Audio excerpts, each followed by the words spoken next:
Okay, so thank you for your time. We're going to continue with the second part.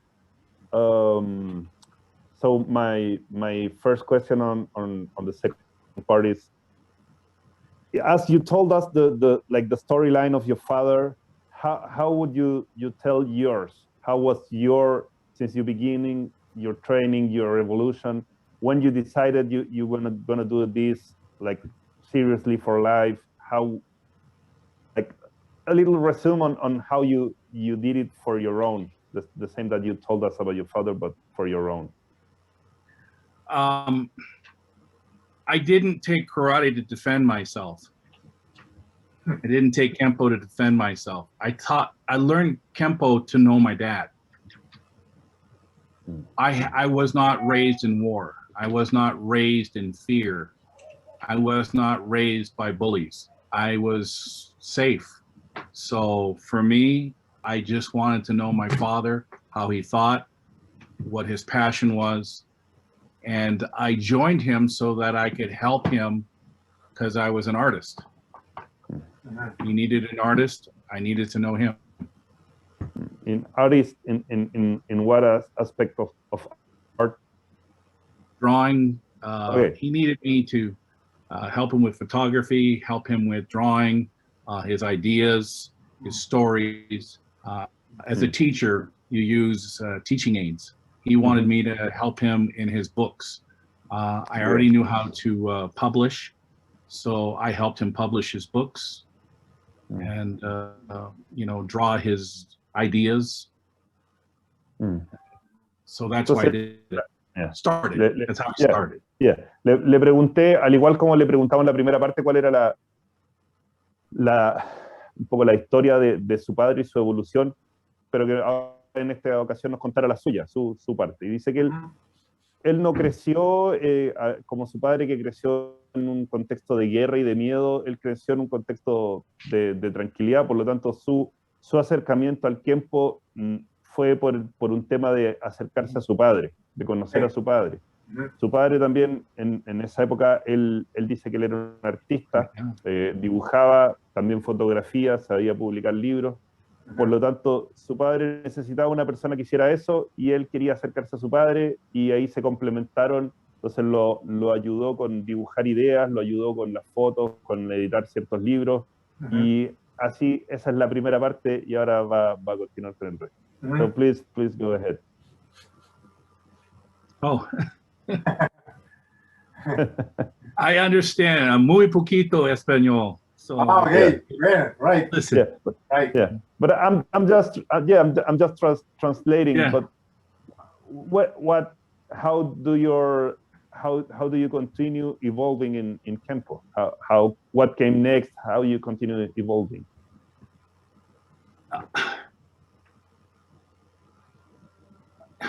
Delayed sword. See? How much do you like doing delayed sword over and over and over? 20 years, 30 years, 40 years, 60 years. Muy bueno? No. Yeah. Me? What's next? What's more? My father had the base technique, see, and the extension. So the more techniques. What about the alternative? What about drunk Uncle Jose? Yeah. No bueno, Yeah. Yeah. Miyagi, Mr. Miyagi. See? Yes. When do we become Mr. Miyagi? Yeah. You become Mr. Miyagi when you seek to become Mr. Miyagi. Otherwise you're just, the thug. Martial artists can be thugs. They can become the bully. When do you get better than that? That's my pursuit. Okay. Entonces le pregunto cómo sigue la evolución y dice, muestra una técnica y dice, eso está bien una vez, pero 20 años, 30 años, 40 años, ya uno quiere algo más. Dice, su padre tenía lo básico y la extensión de eso, pero hay que buscar fuera de eso las alternativas, otras cosas. Y ahí dice, ¿qué pasa con el tío José cuando está borracho? No le vas a pegar.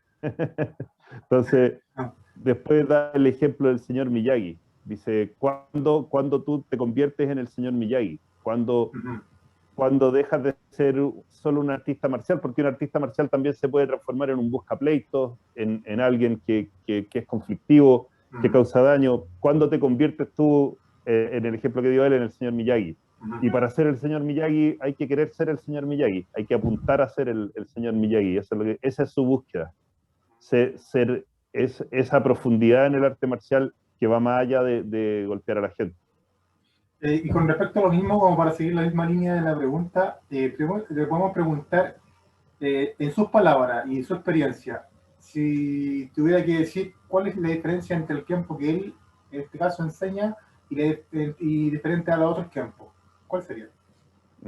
So, in your own words, how would you define your own Kenpo, and what do you think is different between the common definition of Kenpo? My father said Kenpo is logical, practical thinking. Logic always exists. It'll always grow.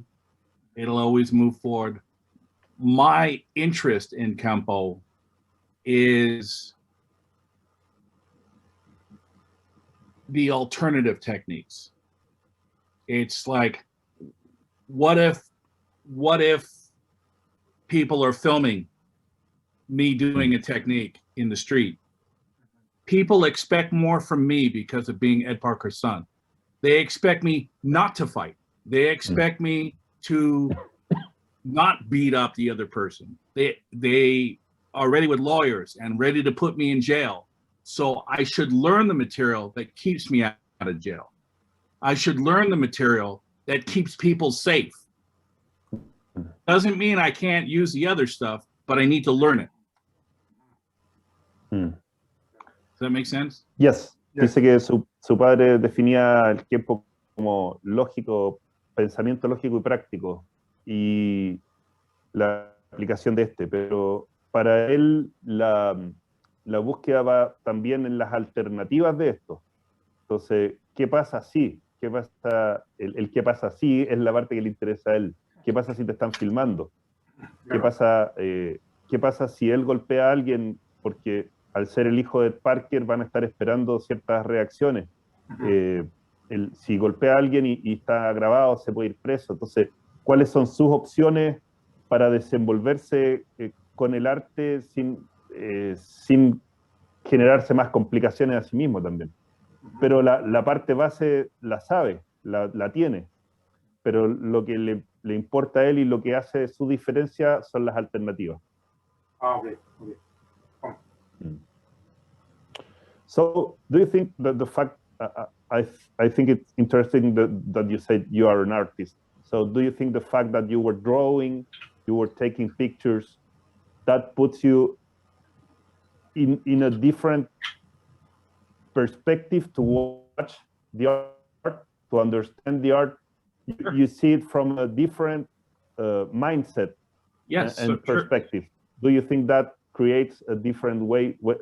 You could see the art from some angles that practitioners couldn't, because you're an artist, you're drawing, you're taking pictures, you're looking for the better way to take the picture. So in that sense, you can discover a different perspective for the art itself. So do you think that helped? Very much so. When you study art, you have to know the human body. You have to know the muscles, the bones, how they move, which direction they move, what the joints are. This joint is a hinge joint. This joint is a pivot joint. You have to learn that in art. You don't learn that in martial arts. It seems strange that you work with anatomy and yet you don't learn anatomy. I did.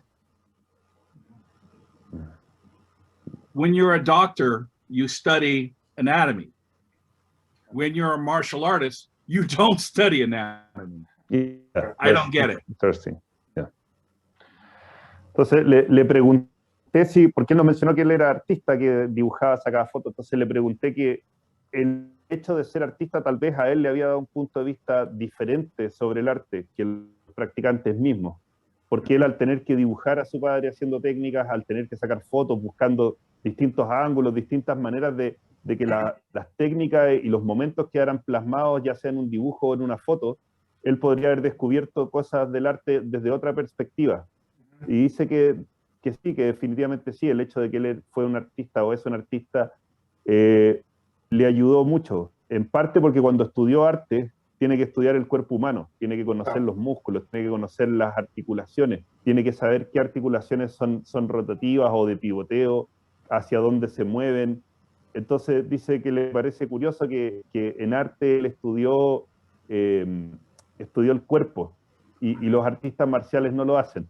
Entonces eso le dio una ventaja, el conocer cómo funciona el cuerpo, cómo se mueve el cuerpo, le dio una ventaja para comprender el arte desde un punto más profundo que lo puede hacer un artista marcial. Claro, de hecho hay algo muy importante que incluso Bruno Lee también lo destacó, que era la parte del cuerpo, o sea, ejercitarse y en este caso tener toda la musculatura acorde a lo que tú quieres hacer. Pregúntale si él cree que se ha dejado de lado esa parte física. In terms of the body mechanics and function of the body, do you think martial arts has forgotten a little bit the part of the cultivating the body for what you're going to use it? Yes. Yes. Definitely. It's the most important thing. If you understand what you're hitting, you understand what you're dislocating, you understand what you're rupturing, you understand the cause and effect. You cannot end the fight with leaving the guy in the street and going home.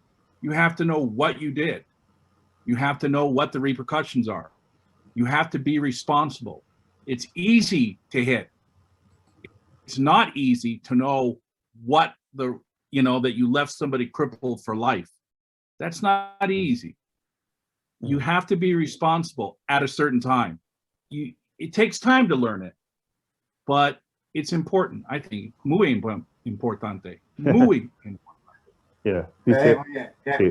Dice que es muy importante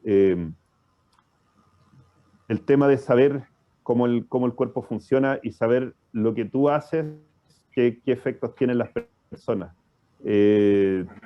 Dice que tú no puedes golpear a alguien sin saber lo que está pasando y cuando queda tirado tú no sabes lo que hiciste.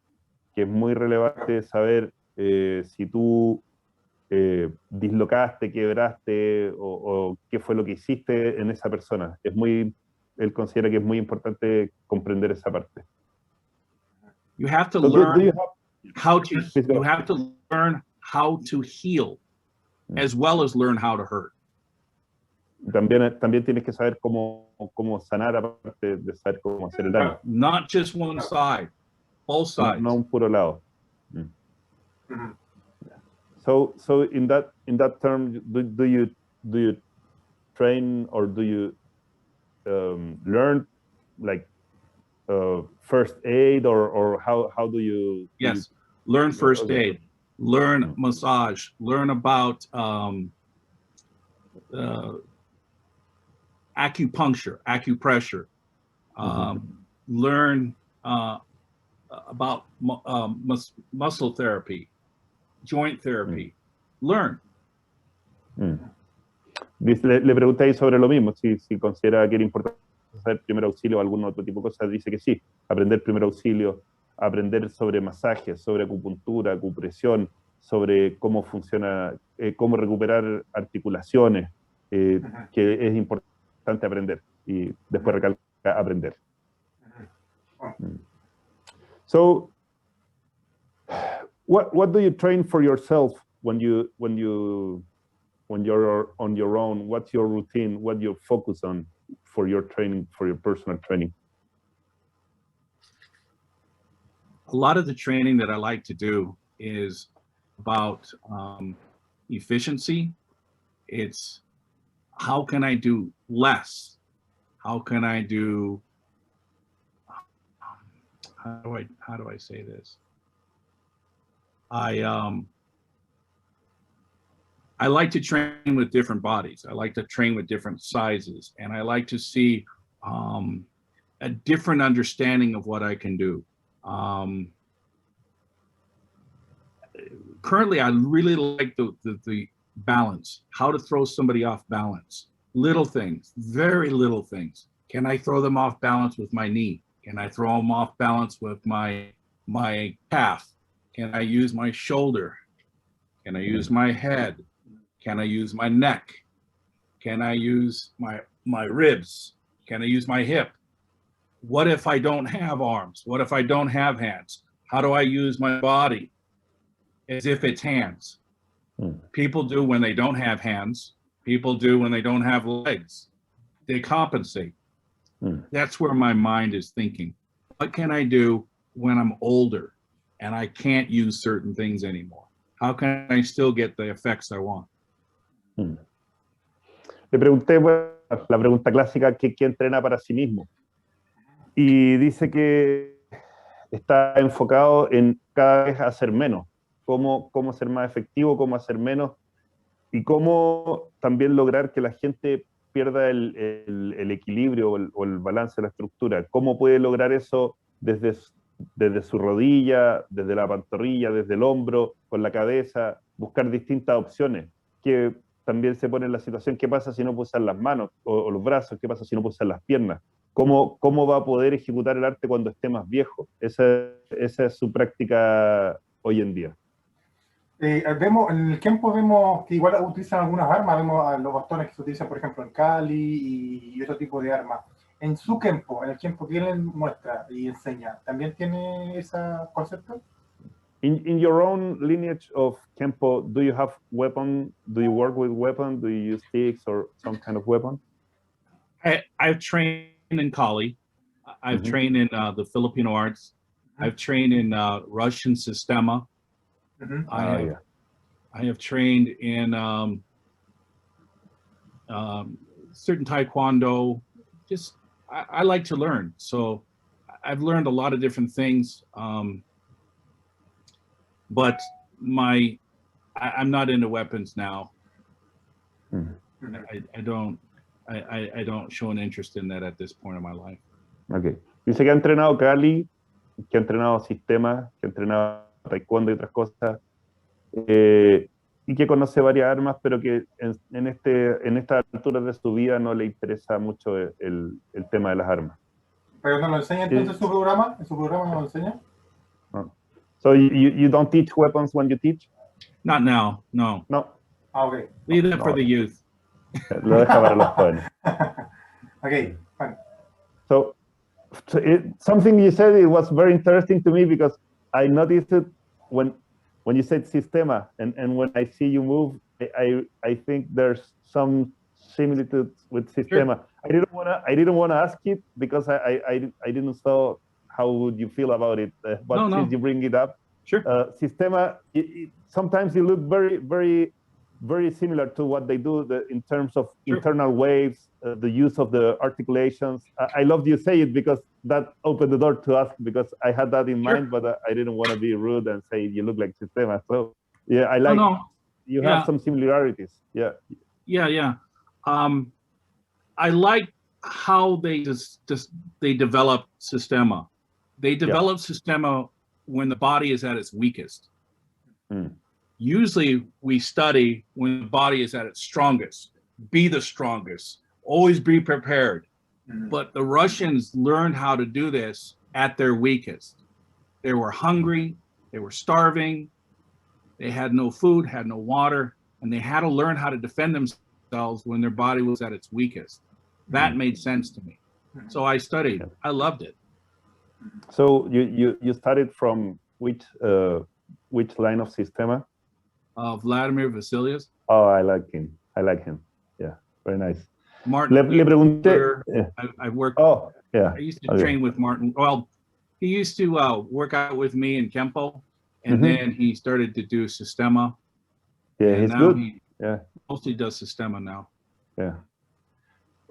Como él mencionó sistema, le pregunté por sistema, porque a mí me parecía que sus movimientos tenían algo también por ahí de sistema, y no se lo había querido preguntar para no hacer falta de respeto o que se entendiera mal, pero ya que lo nombró, se lo pregunté. Entonces lo que dice es que sí, que sistema es muy interesante, y le pareció muy interesante porque en sistema se toma la premisa de partir desde cómo tu cuerpo en un momento de debilidad, cómo lo puedes utilizar, no partir desde ser el más fuerte, sino cómo utilizas el cuerpo de manera inteligente. Entonces le pareció que el sistema era muy interesante, y por eso trabajó en sistema, en la línea de Vladimir Vasiliev.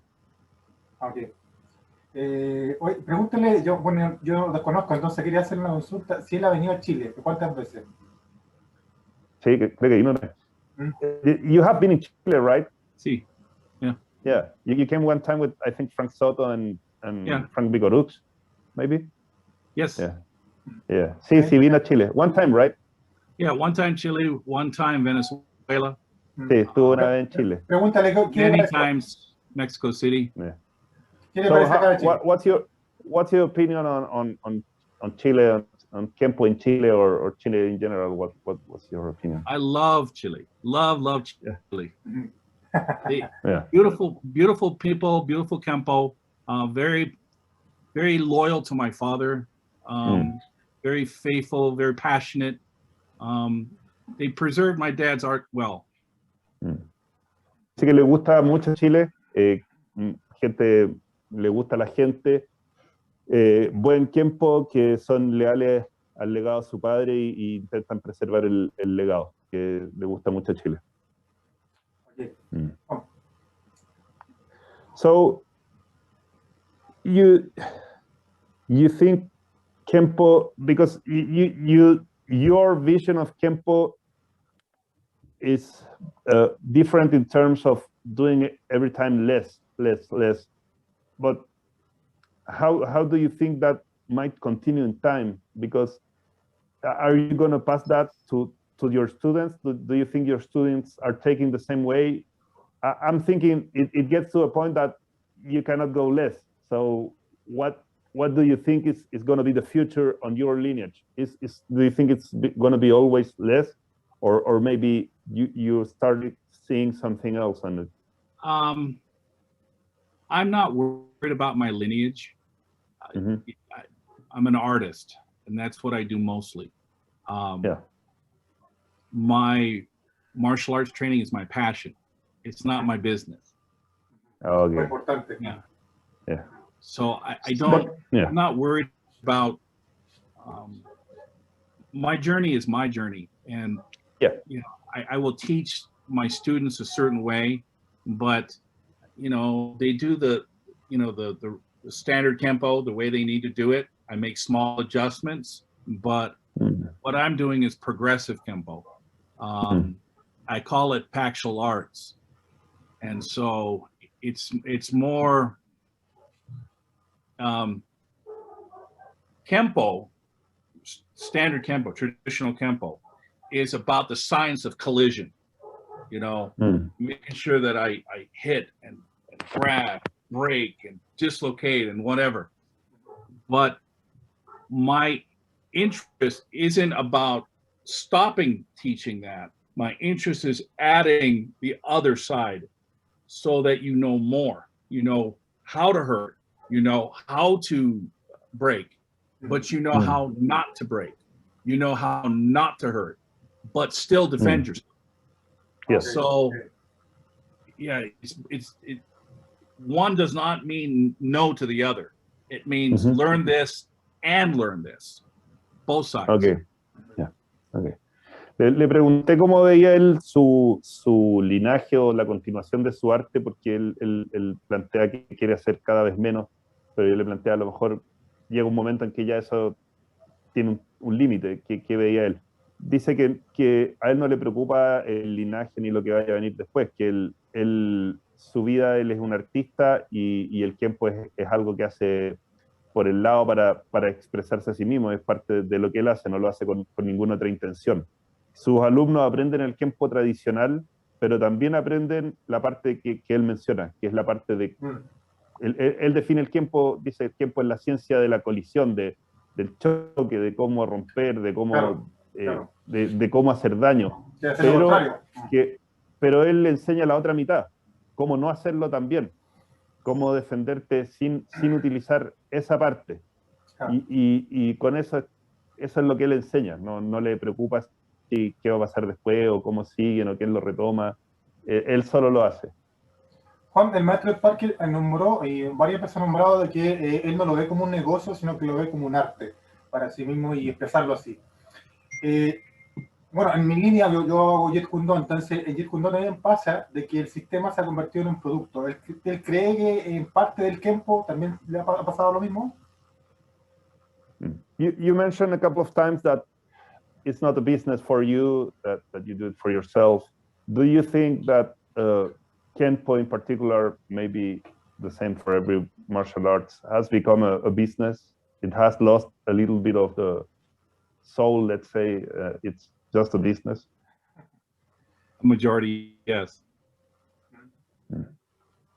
La mayoría sí. La mayoría sí. ¿Y cuál es su opinión sobre eso? ¿Qué piensa él? ¿Por qué llegó a eso? Why do you think you got to that? Why do you think martial arts get to that, to the point of just a business?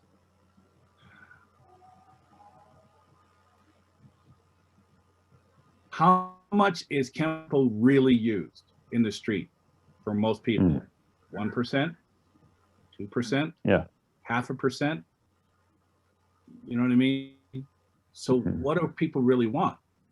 Do they want, you know, it's more like, what do you want? Do you want to, what's the end goal? Yeah, some people, for Kenpo, what's the big goal? To become a master?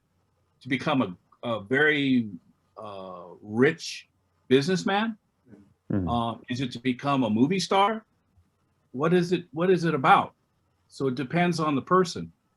But most people, they want to feed their family. And then they want to live good. And that's what they know how to do to feed their family and do good. So it's not a bad thing. But what's their goal? Is their goal to be rich? Is their goal to be a master? Is their goal to be a grandmaster? Is their goal to be the next Bruce Lee? Me?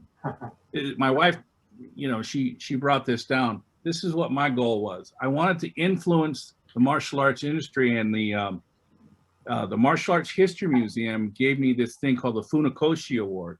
And the Funakoshi Award was about my influence on martial arts. And they said that I was the most influential on martial arts with my artwork.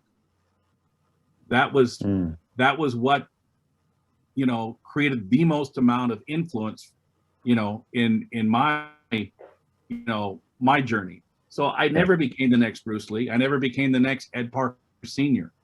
I never became a wealthy businessman. I became a successful artist in the martial arts industry.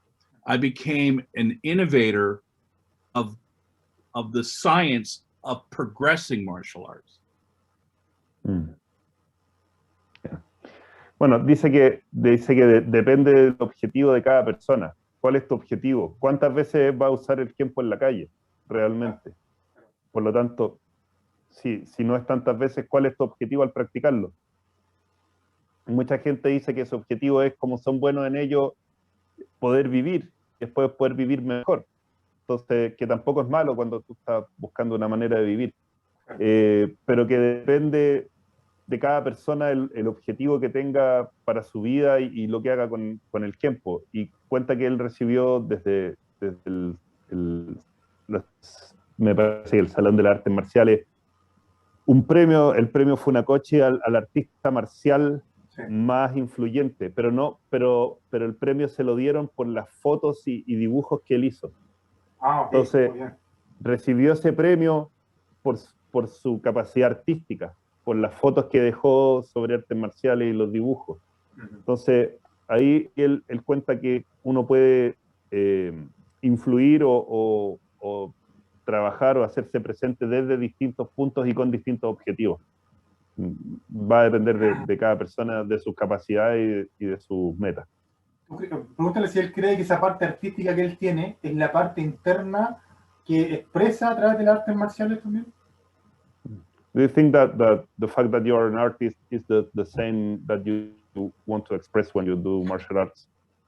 Oh, I'm sure. I mean, we are who we are. Yeah. I mean, you know, am I a martial artist first? No, I'm an artist first.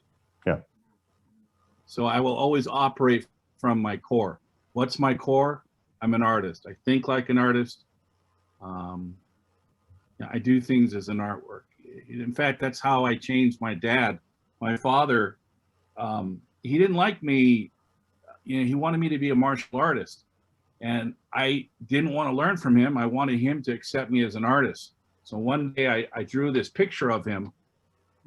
Some of you have seen this, you know, it's an old picture. It's been around a long time, maybe 45 years. I was 19 when I drew it. And I drew it just so he would acknowledge me as an artist. When he said, okay, I accept my son as the artist, then I said, now I'll learn from you. Okay. Yeah. Well, dice que sí, que en realidad el primero es un artista, después hace artes marciales, por lo tanto todo lo que él realice lo va a realizar desde quién es él como persona, o sea, un artista. Y cuenta que cuando su papá quería que él entrenara artes marciales y él no quería porque él quería ser un artista, hasta que finalmente hace el dibujo de su padre cuando tenía como 19 años y logra que su padre diga, de acuerdo, eres un artista. Y una vez que su padre lo acepta como artista, él dice, ok, ahora sí quiero aprender de ti. Oh, interesante. Pero primero que lo reconociera como lo que era. Vamos, última pregunta.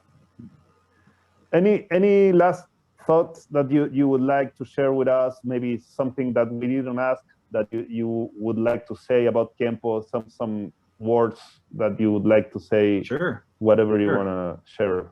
Yeah, I think the most important thing is not for Kenpo to have the next sequel to Ed Parker. The most important thing is for Kenpo to produce the next Ed Parker, their own, you know, Ed Parker had his era. Who's the next Grandmaster? Who's the next Senior Grandmaster? That's where I'm interested in. I don't want, you know, a copycat. I don't want somebody to be a clone of Ed Parker. I want them to be, you know, their own era, you know, who is the next Bruce Lee? Who is the next Ed Parker? That's what I want to see. Yeah. Entonces le pregunté si tenía alguna última palabra, algo más que decir, que tal vez no le hubiéramos preguntado, o algo que él quisiera expresar sobre el Kenpo. Dice que lo que él quiere para el Kenpo es que la gente haga lo suyo propio y ver quién es el próximo Ed Parker, pero no por la imitación a Ed Parker. ¿Quién es el próximo gran maestro que va a haber? ¿Quién es el próximo Bruce Lee? También dice. ¿Quién es la próxima persona que lo va a llevar más allá? Eso es lo que a él le interesa, ver cómo van a evolucionar hacia dónde, pero no desde la imitación, sino que desde crear los nuevos caminos. Bueno, Juan, estamos llegando al final de la conversación con el maestro Ed Parker.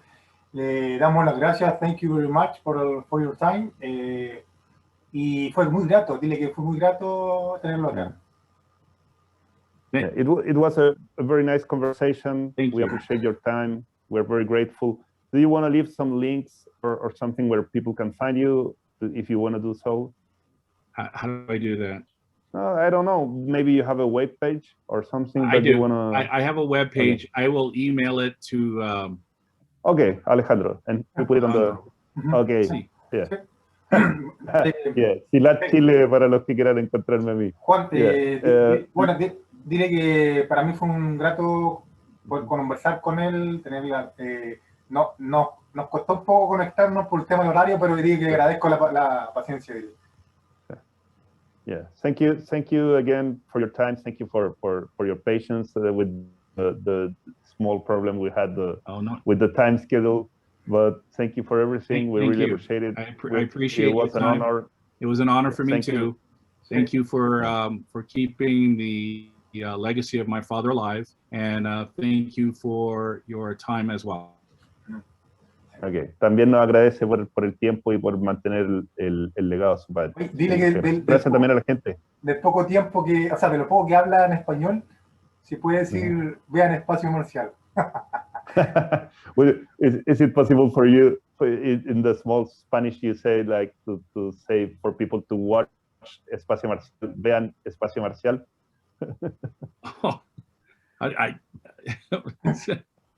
I'm really bad at my Spanish.